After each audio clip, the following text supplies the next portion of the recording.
Assalamualaikum warahmatullahi wabarakatuh. Halo semuanya, perkenalkan nama saya Yulia Dwi Fitri dengan NIM 24050400037. Video ini saya buat untuk memenuhi tugas pengantar ilmu teknologi kemaritiman. Adapun dosen pengampu saya yaitu Ibu Rika Anggraini, SPI MSI. Baiklah, di sini saya akan menjelaskan tentang potensi sumber daya alam kelautan. Apa aja sih sumber daya alam kelautan di Indonesia? Yuk kita simak video berikutnya. Sumber daya alam kelautan ada dua jenis.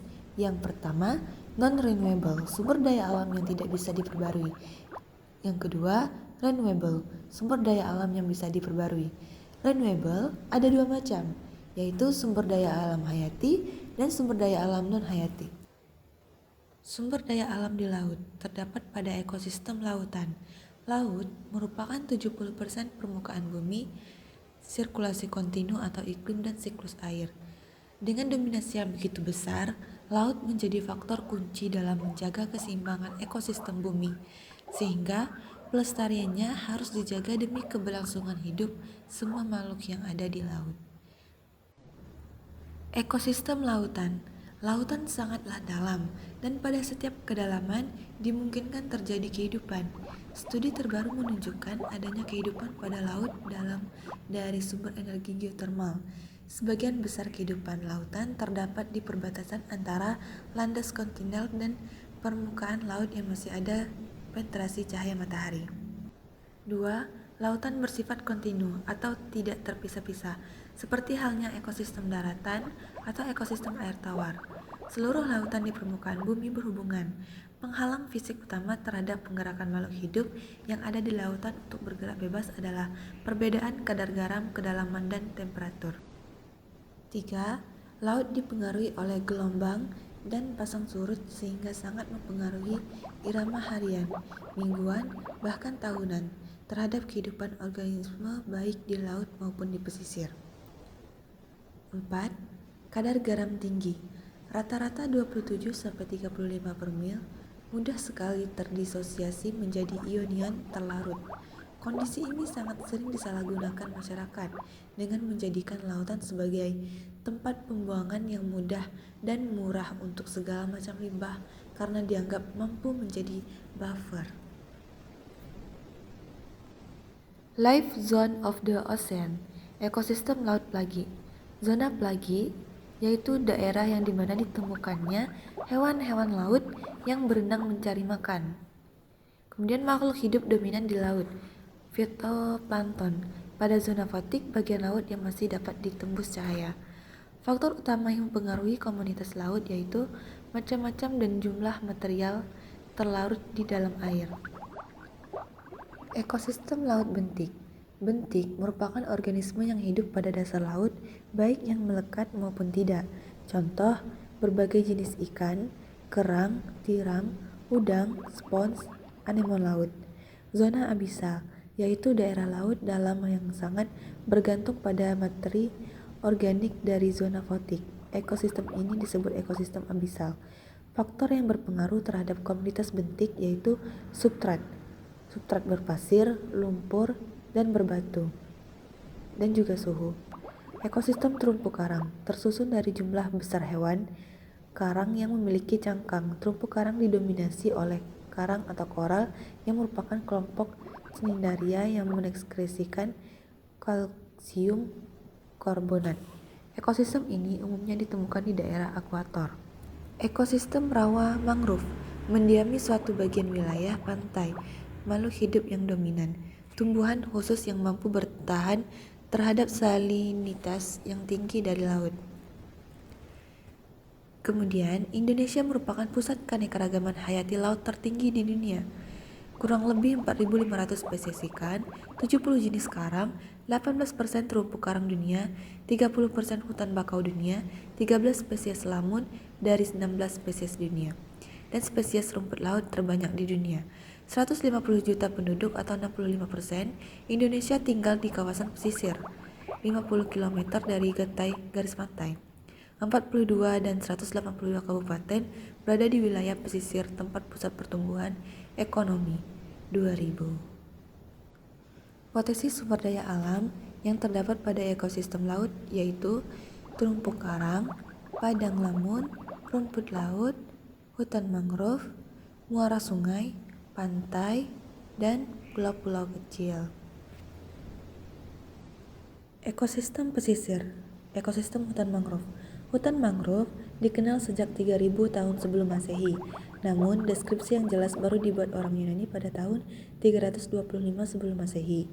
Didefinisikan komunitas di daerah pantai atau muara sungai di daerah tropis yang dipengaruhi oleh pasang surut air laut yang didominasi oleh jenis pepohonan yang mempunyai kemampuan untuk tumbuh dan berkembang pada perairan air asin.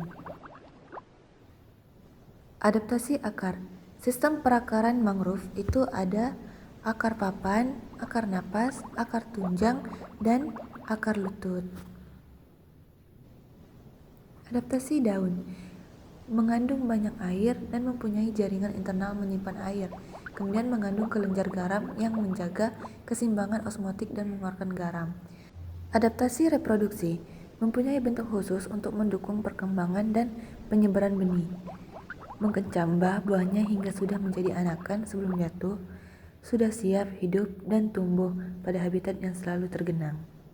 Fungsi ekologis hutan mangrove sebagai peredam gelombang dan angin badai, pelindung pantai dari abrasi, penahan lumpur perangkap sedimen dan diangkut oleh aliran air permukaan, sebagai penghasil sejumlah besar detritus, sebagian daerah asuhan, daerah mencari makan, dan daerah pemijahan, bermacam-macam biota perairan yang tinggal di mangrove, seperti ikan, udang, dan kerang-kerangan.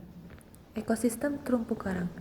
Karang secara biologi merupakan suatu kelompok organisme dari filium karang batu, yaitu karang hidup yang khusus berkapur.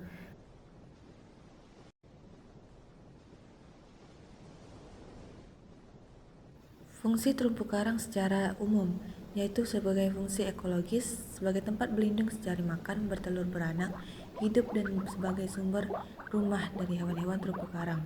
Fungsi ekonomis sebagai penyediaan biodata ekonomis, jasa bisnis pariwisata.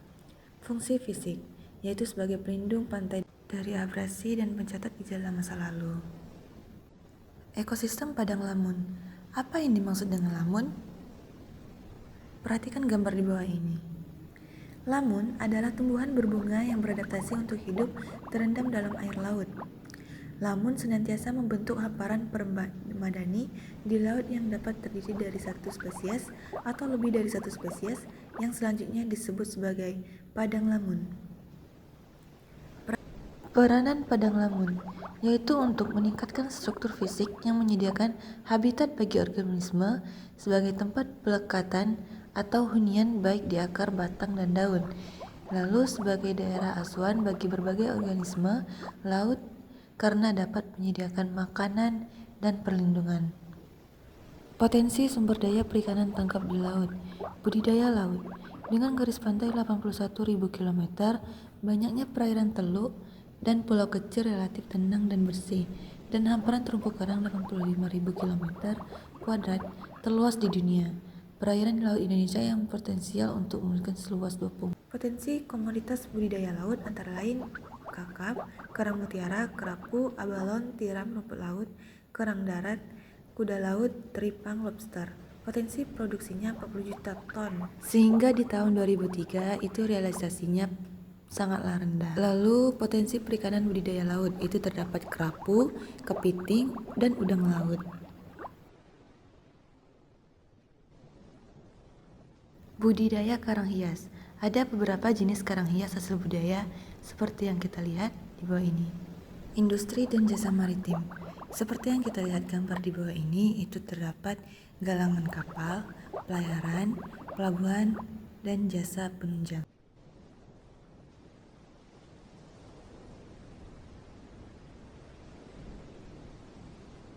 Seperti yang kita lihat di bawah ini terdapat beberapa contoh pemanfaatan jasa maritim untuk wisata dan sebagai pariwisata bahari. Cukup sekian yang dapat saya sampaikan. Saya akhiri dengan Assalamualaikum warahmatullahi wabarakatuh.